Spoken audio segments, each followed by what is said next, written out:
It's 7 o'clock, and we'll call the council meeting of July 24th to order. First item on the agenda is roll call. Miller, Yes? Williams, Yes. Shivers, Yes. Nichols, Flash, Yes. Okay, the next item would be the approval of the minutes of July 10 regular session. I move for approval of July 10th minutes. Second. Miller, Yes? Williams, Yes. Shivers, Abstain. Flash, Yes. Okay, the first resolution tonight is bill number 2017-43, a resolution authorizing the city manager to execute an agreement with J. Jacoby for the operation of Mexico Memorial Airport. Reading and passage, Mr. Slagle. Yes, Your Honor, this is for renewal of the airport manager's agreement for a 3-year period. To cover the details, we will turn to Russell Runge. Good evening. An RFP, a request for proposals, was placed in the ledger, accepting proposals to manage the Mexico Memorial Airport. The deadline was June 16th. One proposal was received from Mr. Jacoby. The proposal includes a 3-year contract effective July 1 through June 30, 2020. Conditions are the same as what had been included in his previous contract. Monthly compensation, manage the facility, maintenance, mowing, etc.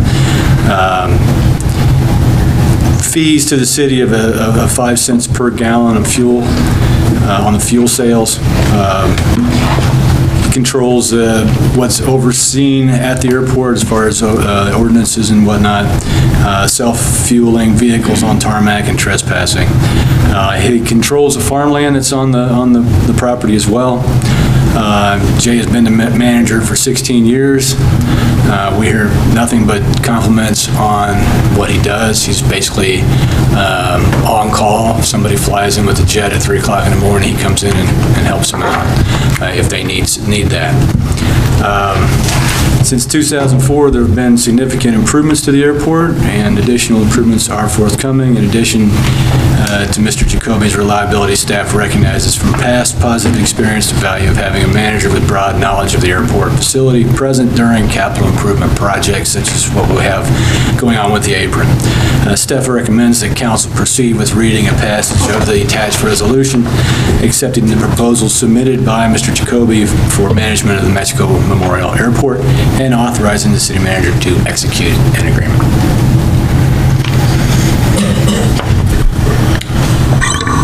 I have a question. It says manage the farmland. What does that mean? He gains the income off of it, assuming there is income coming off of it. How many acres do we have? That was a question that we just discussed. I'm not sure. There's not a significant amount, but it's enough to make it an incentive.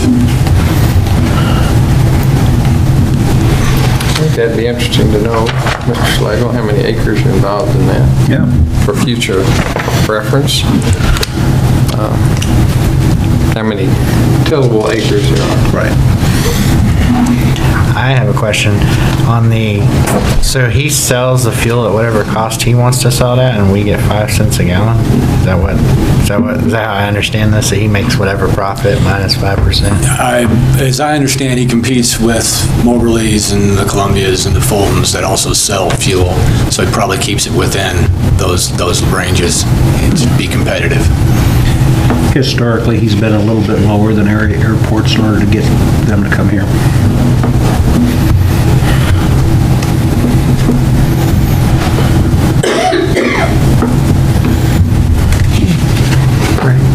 I move for reading of bill number 2017-43. Second. Miller, Yes. Williams, Yes. Shivers, Yes. Flash, Yes. Bill number 2017-43, a resolution authorizing the city manager to execute an agreement with J. Jacoby for the operation of the Mexico Memorial Airport, whereas J. Jacoby has submitted a request for a proposal to manage the Mexico Memorial Airport, and whereas J. Jacoby has been manager of the Mexico Memorial Airport for 16 years and has operated the airport with reliability and has demonstrated excellent rapport with users of the facility and has a broad knowledge of the airport facility, and is present during capital improvement projects. Now therefore be it resolved by the Council of the City of Mexico, Missouri as follows. Section 1, the city manager is hereby authorized to enter into an agreement with J. Jacoby to manage and operate the Mexico, Missouri Airport, Mexico Memorial Airport. Section 2, this resolution shall be in full force and effect from and after the time of its passage. Move for passage of bill number 2017-43. Second. Miller, Yes. Williams, Yes. Chivers, Yes. Flash, Yes.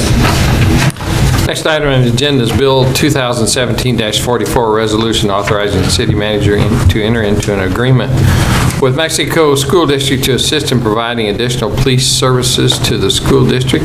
Reading and passage, Mr. Slagle. Yes, Your Honor, this is the annual agreement with the Mexico School District who provide the full-time school resource officer and part-time. To cover the details of the agreements, we'll turn to Chief Susan Rocket. Dr. Shivers, gentlemen, you have the resolution that authorizes the city manager to enter into agreements with the Mexico School District to assist in providing additional police service to all school district locations. The City of Mexico, by its Public Safety Department, would assist by providing police services for the safety and protection of the students in the public school district, and the cost for these services will be funded by the Mexico School District. Staff recommends that the City of Mexico and Mexico School District enter into agreements providing one full-time and one part-time school resource officer, and that the council proceed with reading and passage of the attached resolution. If you have any questions, I can answer. How many years has city provided this resource officer to the school system? I don't know. Anyone know? No, I know it's, I know in excess of 15. yeah, I know it's been a Excess of while. 15 years. And the cost, it's got $4,050 per month. Is that the total cost of operating, or is that a subsidized cost? That is a total cost of that particular office, wage and benefits. That particular officer, it goes by officer and not by a general average or anything? Right. Okay. And we have a new part-time school resource officer this year that we just recently promoted. That's Officer Alma Hayes. She's been with us since October of 12, and she'll be working with the elementaries. And then Kevin Patrick will be coming back. He's been doing a really great job for us, and he'll be coming back to the high school. I think Officer Hayes delivered the packets last week, is that right? Oh, okay, I think she did. No more questions? Thank you.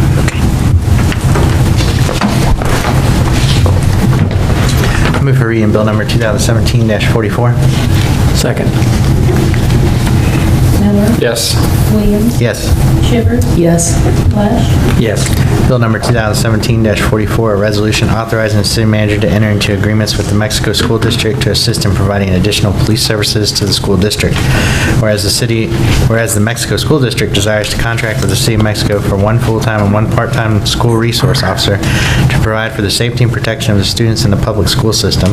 And whereas the City of Mexico, by and through its Public Safety Department, desires to assist in the effort by providing additional police services at all public school district locations. Now therefore be it resolved by the Council of the City of Mexico, Missouri as follows. Section 1, the city manager is hereby authorized to execute agreements with the Mexico School District to assist in providing additional police services to the school district. Section 2, this resolution shall be in full force and effect from and after the time of its passage. I move for passage of bill number 2017-44. Second. Miller, Yes. Williams, Yes. Chivers, Yes. Flash, Yes. Next item is Bill number 2017-46, an ordinance authorizing the city manager to enter into an agreement with the Missouri Department of Transportation, MoDOT, for the TIDP 4400 310 project. Two readings by title only and passage. Skipped. Oh, I skipped, excuse me. I got back up. And me confused. Well, one seemed like enough. Two readings of the bill we approved. You have to address Bill number 2017. I'm so lost. Right. You're on this one. Right. Bill number 2017-45, an ordinance of the City of Mexico, Missouri to establish a procedure to disclose potential conflicts of interest and substantial interest for certain municipal offices, 2 readings by title only and passage. I want to do the second one first. That's okay. Sorry. This is required by law under Senate Bill 262, and it is each political subdivision that has an annual operating budget of at least $1 million must file personal financial interest statements or devise its own code of ethics. What this ordinance does is establish those procedures for disclosure by certain officials and employees of our private financial and other interest matters that may affect the city and our operating. What does that mean? It means the city council that sits up here is elected officials, the city manager, and our chief financial officer, chief purchasing officer. We all need to file those statements annually, and we're very fortunate that our city clerk helps us do those, because I'm sure we would all forget, but she's got it on her reminder to help us. And so if there's any financial interest matters affecting the city whatsoever, we must provide that, which there usually isn't any, but we make sure we stay clear of that. But anyway, we have to do this annually. This is an annual requirement. So therefore, staff recommends council proceed with 2 readings by title only and passage of the attached ordinance. And this ordinance has been posted its required length of time. I move for first reading of bill number 2017-45 by title only. Second. Miller, Yes. Williams, Yes. Shivers, Yes. Lush. Yes. Bill number 2017-45, an ordinance of the City of Mexico, Missouri to establish a procedure to disclose potential conflicts of interest and substantial interest for certain municipal officials. I move for a second reading of bill number 2017-45 by title only. Second. Miller, Yes. Williams, Yes. Shivers, Yes. Lush. Yes. An ordinance of the City of Mexico, Missouri to establish a procedure to disclose potential conflicts of interest and substantial interest for certain municipal officials. I move for passage of bill number 2017-45.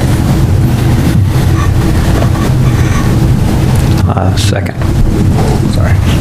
Miller, Yes. Williams, Yes. Shivers, Yes. Lush. Yes. Now we'll do Bill 2017-46, an ordinance authorizing the city manager to enter into an agreement with the Missouri Department of Transportation, MoDOT, for the TIDP 4400-310 project. 2 readings by title only and passage. Mr. Schlegel. Yes, at council, if you remember, we had applied last year for a grant, federal highways grant, to help us in the cost to reconstruct Holt Street. And we had just found out that we have now been awarded that grant. So, to cover the details of the agreement that we must execute with MoDOT to receive the funds as a pass-through, we will turn to Kenzie Russell. And a copy of the agreement has been placed in front of you.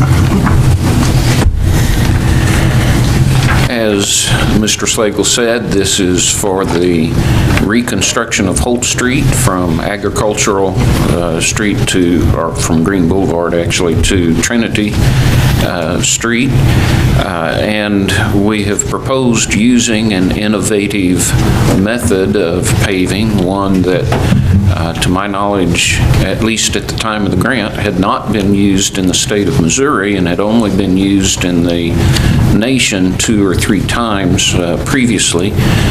It's known as compacted concrete. It helps save a lot of time, and given the small window when ADM is least busy and the amount of truck traffic that they have, this looked like a good project for that.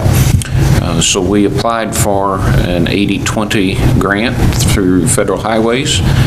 That was awarded.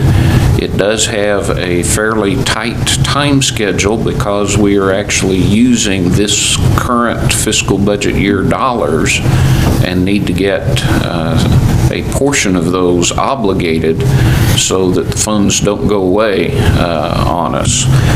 So total project cost is estimated at $996,795.50, and we were awarded $797,436 in grant funding. The program agreement is pretty much the standard agreement that we have entered into previously with MoDOT for STP funding and TAP funding, some of the other programs that they have. The difference being milestones and the dollars that have to be plugged into it. And so we're asking for 2 readings and approval this evening. That will let us get this program agreement back to MoDOT for their execution. We will then be proceeding with an engineering contract for the design and getting that in place and approved to meet the federal highway deadlines for obligation of funds this year. What's the difference between compacted concrete and regular concrete that will be normally poured on the street? The compacted concrete does not require any kind of forms to be placed. It uses a modified asphalt paver to actually place the concrete and compact it, as opposed to a slip form paver that uses vibration to put the concrete in place. And so the concrete is very dense immediately behind the paver. You can walk on it without leaving an impression immediately. The finish is very much similar to what you would see with other standard methods behind the paver. It attains strength very quickly. It has good durability.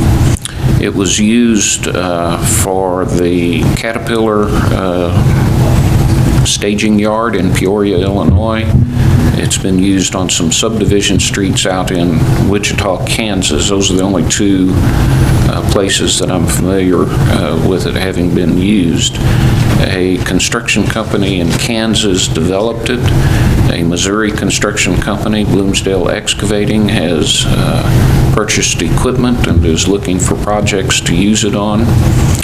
Missouri S&T has expressed an interest in placing some gauges and all in the pavement here so they can get some data and tests in real time on it. And so there's a lot of interest in the process. It has been placed and proven in the real world. It just hasn't been adopted. One of the provisions of the grant is that we will document the project, and then it would be incumbent on me or Drew, whoever's here, to provide at least one workshop to tell other contractors, other engineers about the process. Are we going to get any assistance from ADM or any other besides the... When we made the application, we asked ADM if they would be interested in helping fund the local share. They did not say no, but at that time they did not want to commit because we didn't have the grant. We'll follow up with them now that we actually have the funding and see what answer that we might get from them as far as a cost share on the local match portion. Being a partnership with them, that would certainly add to the project if we can do that. Yes. I have a question. When was the last time Holt Street was renovated as such? We have been patching it here and there. The original pavement, and as far as I know, what's there is original pavement, is a 6-inch concrete pavement that I believe was put down sometime in the 50s. Okay. And when do we expect to hear maybe from ADM if they're going to contribute? Because I would think that, I used to live on Holt Street, so I know how much they use that area for their trucks, and so they would be the one who definitely would benefit from it. Yes, it'll be up to me to follow up with them, since we just got this and the time frame was such it was important for us to work on this agreement and on the engineering. That's where I've been concentrating, but we get kind of over the hump and get our obligation, then we'll be in touch with them. Okay, when do we have to return this to MoDOT by? I'm sorry? How soon does this need to go back to MoDOT? The sooner the better for the program agreement. We have to have our engineering agreement approved by September 14th. So that, and that's not just approved here, but approved by MoDOT as well. So we'll have to get our work done, then they'll have to get their work done and get it turned into federal highways in order for the funds to be obligated, the engineering design funds, which is part of this total cost. So is this process, I see the numbers and then I see how much we pay when we redo our streets, and those numbers are like way more expensive than what we pay. So is it because of the process we're using? I mean, I just... No, talking actually... about $1 million from agriculture to... The compacted concrete process actually is been shown to be somewhat less expensive than standard concrete. On a per square yard basis. We will need to redo the sidewalks and bring them up to ADA standards, including handicap ramps. That's included in this, as well as the street.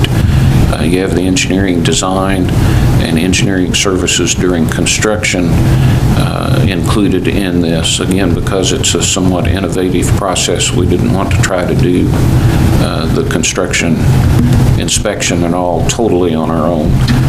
So we'll have some assistance included with that. So all those numbers are included here. It's not just the construction of the street. Are they getting new curbs and gutter too? Be new curb and gutter as well. Must take a kind of a fancy roller to roll flat surface and then roll a curb. There isn't a roller involved in it. There isn't? No roller involved. It's just done with the paving machine. So unlike asphalt where you have to roll it later, it's done once it's down. Yes. So they have some type of a slip form that puts the curb in as they're going. I think the curb will be slip formed separately. It'll be a curb and gutter section that will be separate from the slab itself. Okay, I move for reading of bill number 2017-46, first reading by title only. Second. Miller. Yes. Williams. Yes. Shivers. Yes. Flesch. Yes. Bill number 2017-46, an ordinance authorizing the city manager to enter into an agreement with the Missouri Department of Transportation, MoDOT, for the TIDP 4400-310 project. Move for second reading by title only of bill number 2017-46. Second. Miller. Yes. Williams. Yes. Shivers. Yes. Flesch. Yes. Bill number 2017-46, an ordinance authorizing the city manager to enter into an agreement with the Missouri Department of Transportation for the TIDP 4400-310 project. Move for passage of bill number 2017-46. Second. Miller. Yes. Yes. Shivers. Yes. Flesch. Yes. Next item is payment of the claims. I move we pay the bills. Second. Miller. Yes. Williams. Yes. Shivers. Yes. Flesch. Yes. Next item are comments, and we begin with the council, and we begin with Mr. Ron down there. Yes, I just want to say it's really nice to finally be moving on Holt Street. I've been on the council, well, at the end of this year will be 12 years, and Holt Street has come up, I don't know how many times. There's been people come to our city council meeting both residents there and people from outside of the area asking us to do something about it. And I know we've patched it several times, but it's really good that you have been able to get a grant for us to be able to do a project that's a $1 million project. So, and it certainly helped that area down there on that part of town. And they sure have some huge, heavy trucks going in there. I'm sure that road was never built for with 6 inches of concrete. So that'll be a good thing for that part of town. That's all I have. Mr. Williams? With the Holt Street thing, I think that it's, nice for ADM. I don't know that we've really solved anything for the people that live on that street. So I really hope that they'll come forward and help pay some of the cost of this, because like Ms. Shiver said, this is really beneficial to them. It's not really beneficial to the people that live there. I mean, it's a nice new street, but we could do some things. If we didn't have all that truck traffic there, we could do some cheaper things and put new concrete down there. So I hope that we get something from them. I had a question about Rivers Drive on Franklin Street, of why it was no parking, but it's wide enough, so I don't know, is there a reason particularly you can think of why?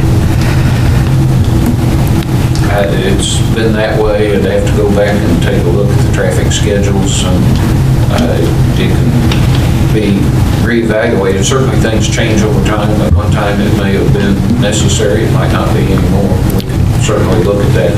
Well, I was over there this weekend, friends over there, and a bunch of the neighbors were asking me, they were all having a little barbecue, and they were like, but a lot of those houses down in that part are new. They weren't there back when this was made no parking, and so they were like, all we have is our driveway.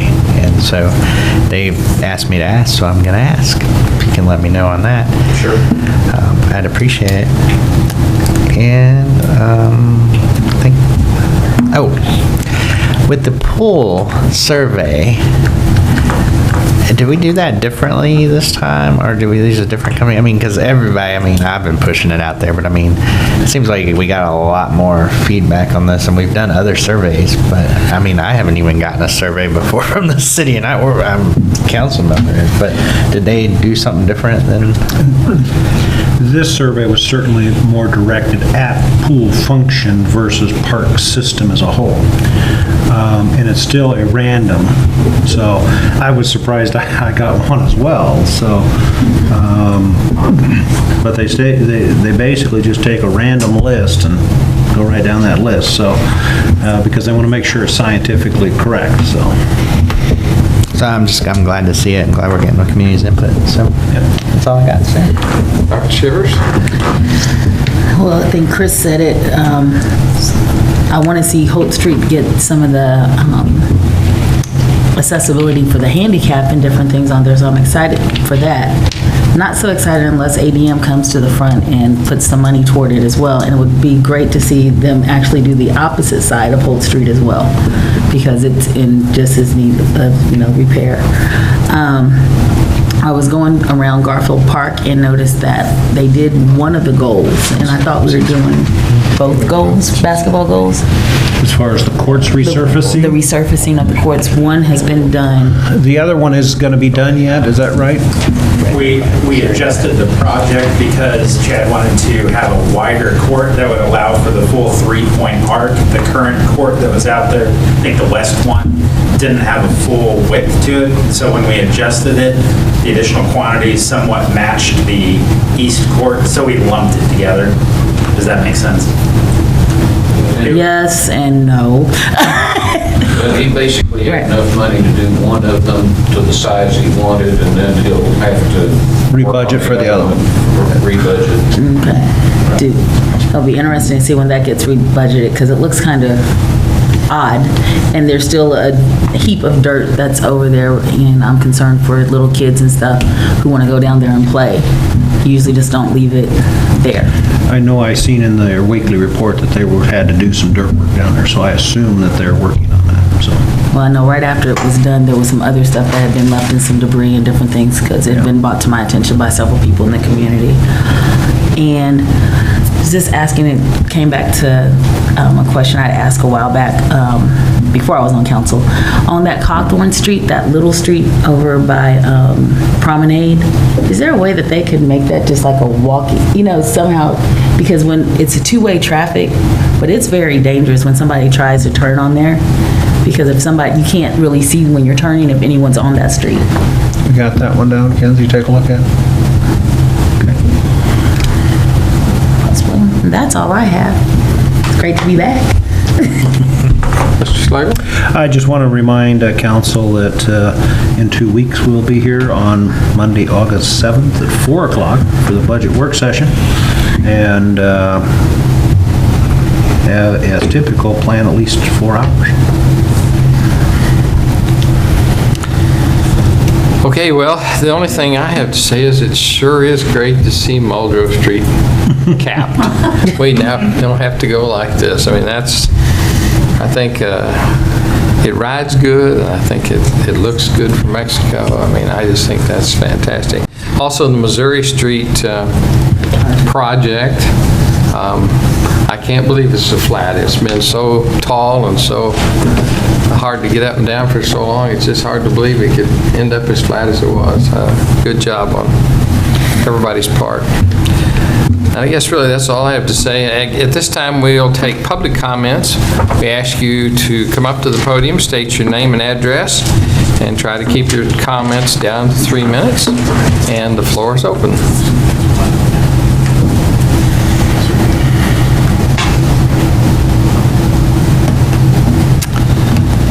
If there's no one to speak, I move we adjourn into executive session pursuant to the Missouri statute, the revised Missouri statute 610-021, personnel matters. Second. Yes. Williams. Yes. Sugar. Yes. Slack. Yes.